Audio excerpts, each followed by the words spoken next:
삶의 질을 좌우하는 치아. 생체 시계도 늦출 수 있다. 늙으면 먹는 재미로 산다고. 이제 먹는 게 많으면 더 좋고. 잇몸병, 참으면 만병의 근원이 된다. 힘들지요. 참았지. 치아, 잘 관리하면 치매도 예방할 수 있다는데 무병장수의 길을 알아본다.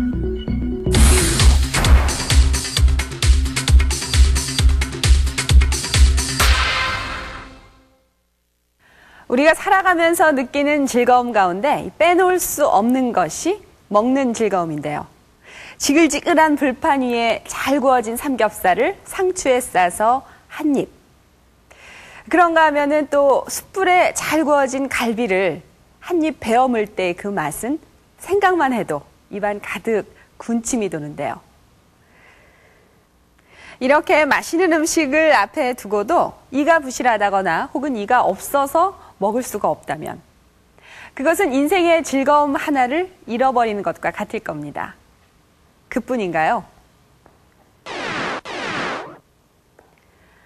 이는 사람의 얼굴 형태를 결정짓기도 하고요. 또 정확한 발음을 하는 데 있어서 중요한 역할을 하기도 하죠.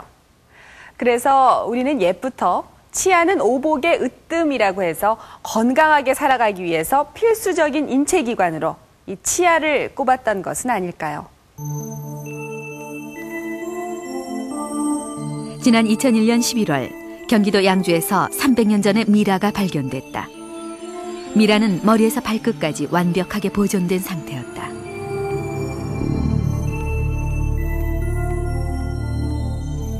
연구 결과 미라는 6살 되던 해에 사망한 소년의 것으로 밝혀졌다. 미라의 나이를 추정하는 중요한 단서가 된 것은 치아였다. 미라의 턱대에서 6살 이후에 나기 시작하는 영구치가 발견된 것이다. 이것은 300년이 넘도록 치아의 상태가 그대로 유지될 수 있어서 가능한 일이었다. 역사시대, 고구려 시대나 백제 시대에 유골을 발굴한 장소에 가보면 뼈가 남아있긴 남아있는데 힘이 없거든요. 이렇게 만지면 부스러지는데, 물론 치아도 많이 약해서 있지만 치아는 거의 대부분 외형을 유지하면서 형태로 남아있습니다. 아마 그런 걸 보더라도 치아가 가장 단단한 조직이 아닐까 생각이 됩니다. 이처럼 치아는 인체기관 중에서도 가장 보존이 잘 되는 뼈 중의 뼈로서 우리가 평생 사용해야 하는 중요한 것이다. 경북 성주군에 위치한 소래마을. 참외 농사가 주 수입원인 이곳은 전체 120가구 중 절반 이상이 60세 이상의 고령자로 5년 전 장수마을로도 선정됐다. 80대는 그래도 한 20, 30명 정도. 90세 이상 되신 분이 또 한 7, 8명 되고 지금 계시고 있습니다. 과연 장수마을 주민들의 치아는 어떤 상태일까? 생로병사의 비밀 제작진은 60세 이상 소래마을 주민들의 치아 상태를 알아보기로 했다. 성주는 참외가 유명하다 그러죠? 할머니, 이쪽 어디세요? 어디요? 아이고, 우리가 참외 금살이 이걸 많이 먹어서 이거 얼마나 튼튼한지 몰라요. 그런 게 맞습니다. 조이가 됐어요. 이렇게 다르지 못해. 90 틀림? 하나요. 90 하나요? 네. 제작진은 영남대 이희경 교수팀의 도움을 받아서 먼저 치아의 건강 상태와 자기 치아 개수를 조사했다. 안 씹혀서 올해는 생각하시려고. 할아버지 진짜 양치질을 너무 못하셔 할아버지. 양치질을 못하신다고요. 할아버지는 관리만 잘하시면 정말 일을 정말 오랫동안 잘 쓰실 수 있겠어요. 이제부터 치과도 가시고 스케일도 받으시고.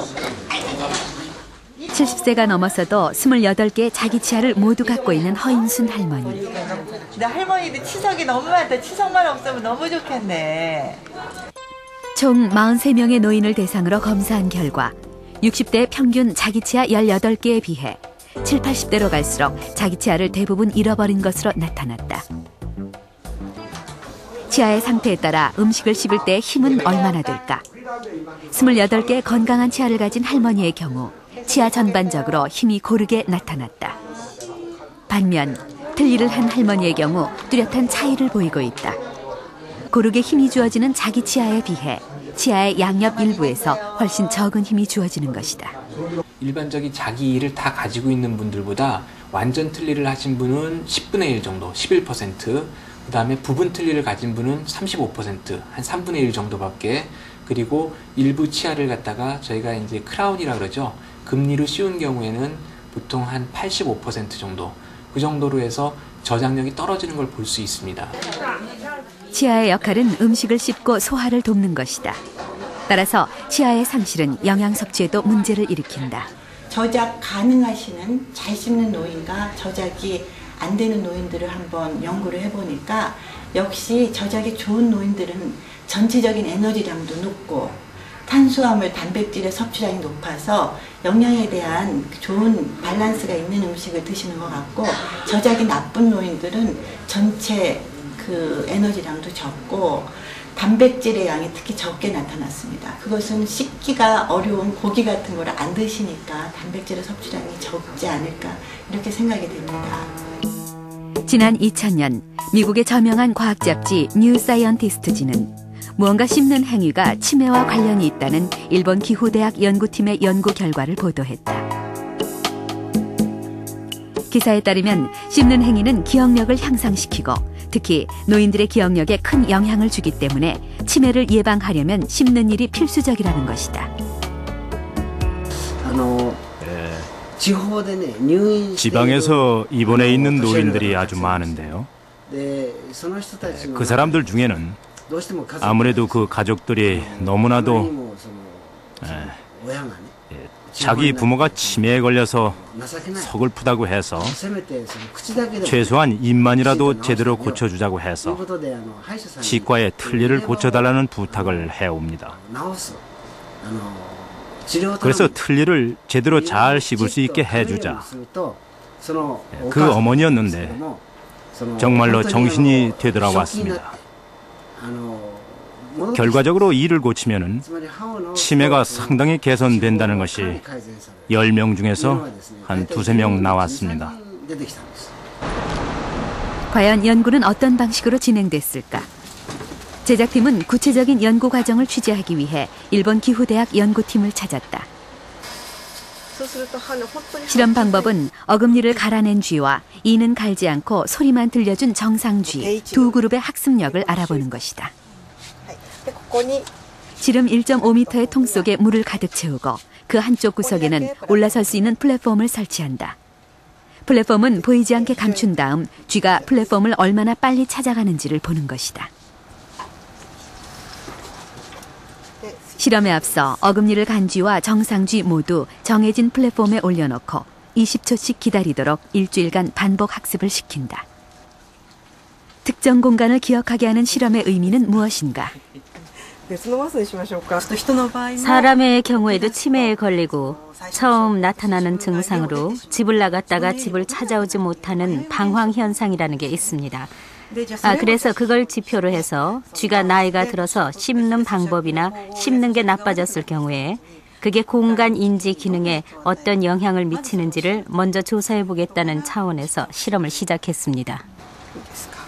쥐의 이동 경로와 도착 시간은 카메라를 통해 컴퓨터 프로그램으로 연결돼서 자동으로 분석된다. 먼저 어금니를 갈지 않은 정상 쥐를 물통 속에 넣었다. 거침없이 한 번에 플랫폼을 찾아낸다. 플랫폼의 위치를 정확히 기억하고 찾아간 것을 알 수 있다. 다음은 늙고 어금니를 갈아낸 쥐를 실험해보기로 했다.